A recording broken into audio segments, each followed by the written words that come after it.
fight against labor rights.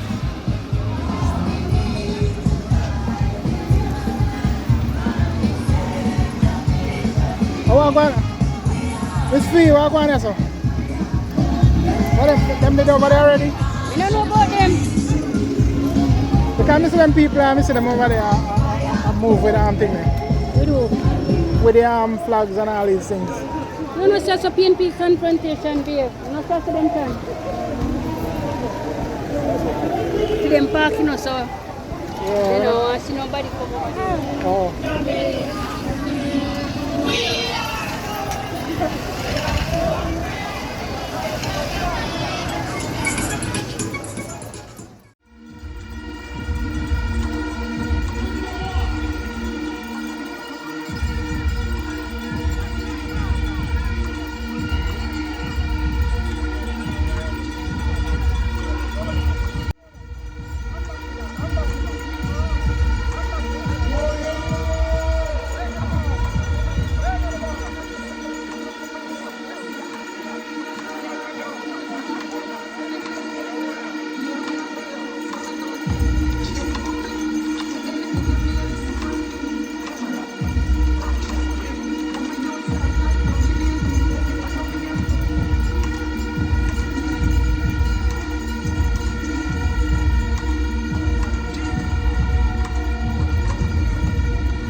Let me start by acknowledging a very important lady in the House, the most Honorable Denise Eldermeyer Shearer.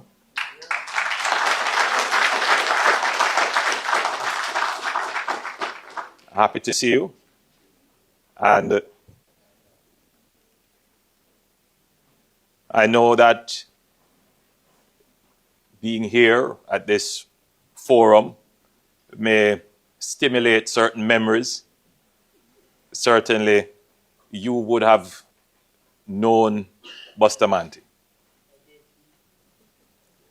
And I will say to G2K next time that you really should have someone reflect on the memories of Sir Alexander Bustamanti from a personal point of view. Today, when I was at the floral tribute for Sir Alexander, I said to Babs, it was just such a pity that I did not get to know this great man. I was only maybe 4 when he passed. So I did not get a chance to meet him. But, you know, I feel as if I know him.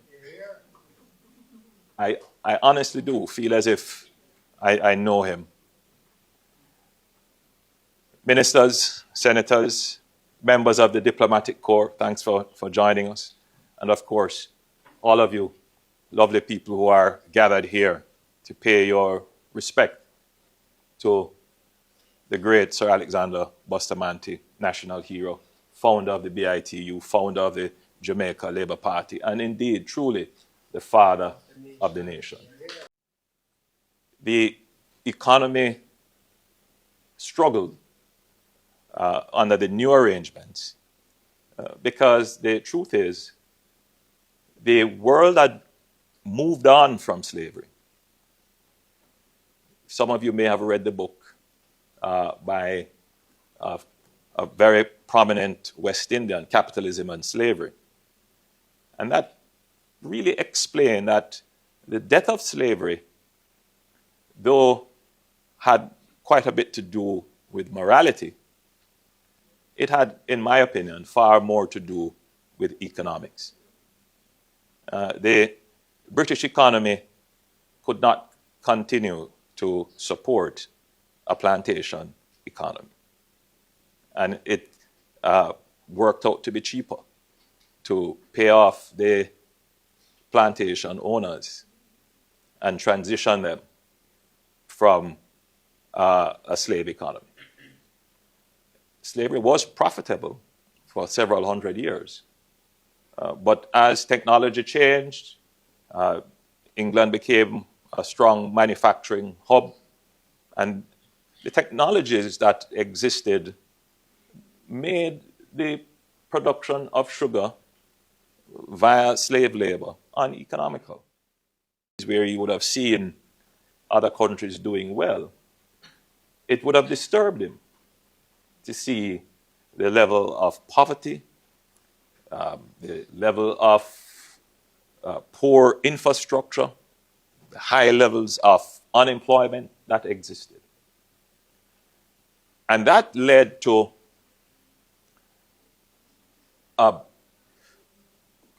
emerging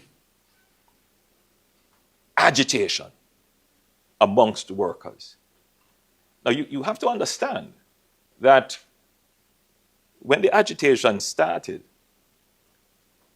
there was a sense amongst the Jamaican unemployed, those who are looking for a better condition.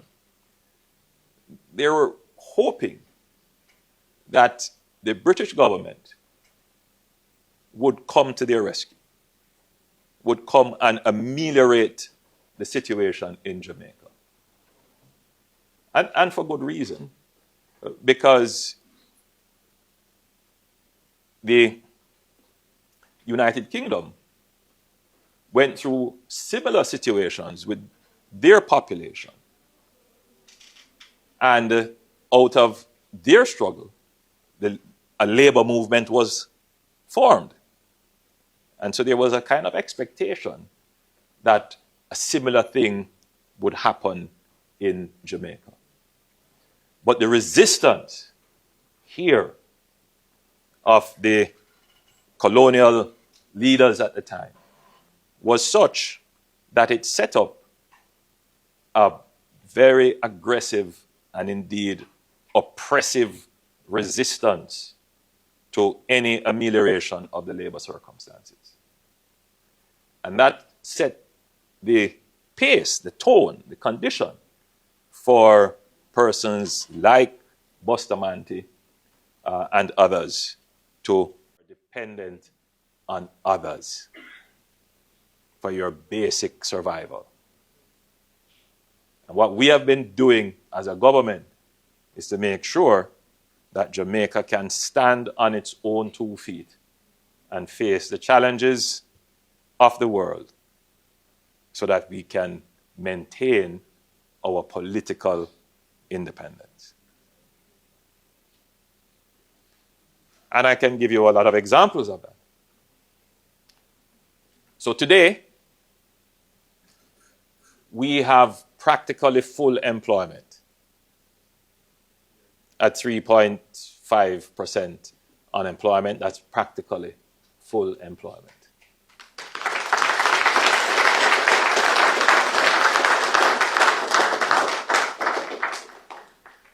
understand the importance of that. Place that in the context of the 1930s. Place that in the context of 1865. Place that in the context of 1838.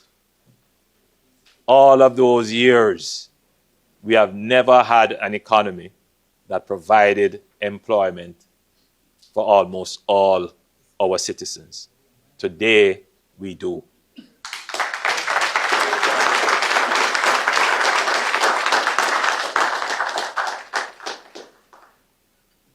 Now, I'm certain you're going to hear somebody say, oh, it's low-paying job.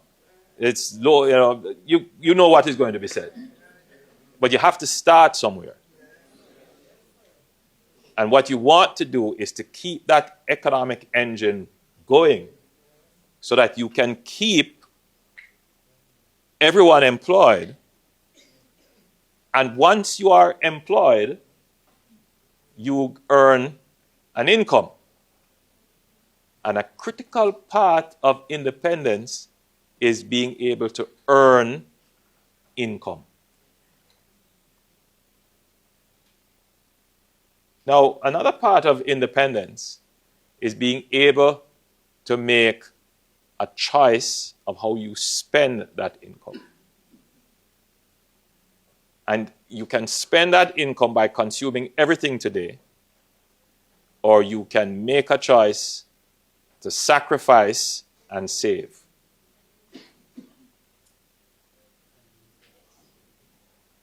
You're not independent if you are borrowing to consume. You can only be independent when you are spending your own money that you earn.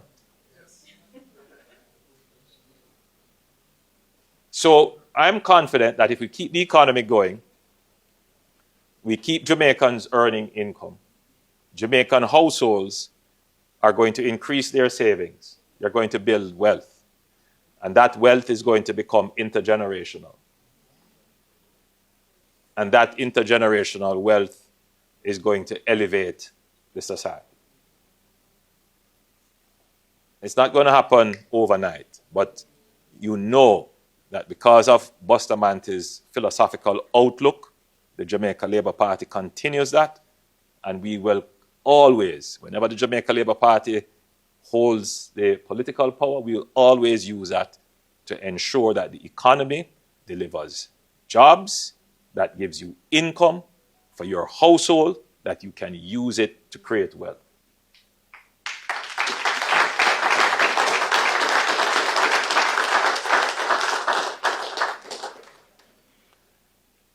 You can also be assured that the Jamaica Labour Party is going to be frugal. We are not going to spend more than we should. No, we're not going to spend more than we earn. So you can take pride that your political organization has cut the national debt, right, from somewhere in the region of 130%. When we read the budget, it will be somewhere in the region of about 68%.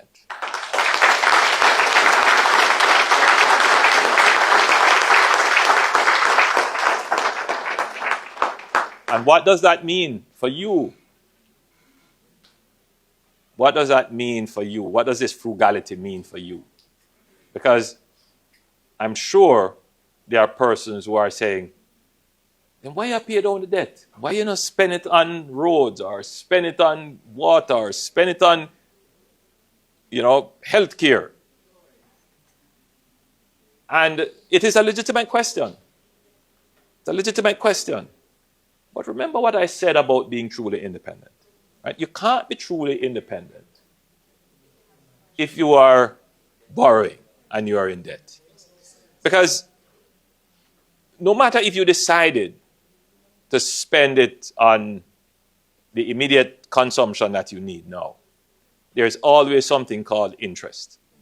which you are obligated to pay when you borrow. And that interest sucks up a huge amount, if you have large debt, of what is called the fiscal space. So the fiscal space is essentially the revenues that you gain, you earn, whether it is through taxes or grants or you earn from fees. Fiscal space. That tells you what you can spend. You can increase that by borrowing some more. But note, each time you borrow, you are also decreasing the fiscal space because you are increasing what you pay out of that with the interest payments. Now, what Jamaica suffered from is that. All right, so we are walking, pounding the pavement, talking to the people. It's no hustle with bustle. This is the man for East Central, St. Andrew, and we're going to do it. Show a live right. Show a live right.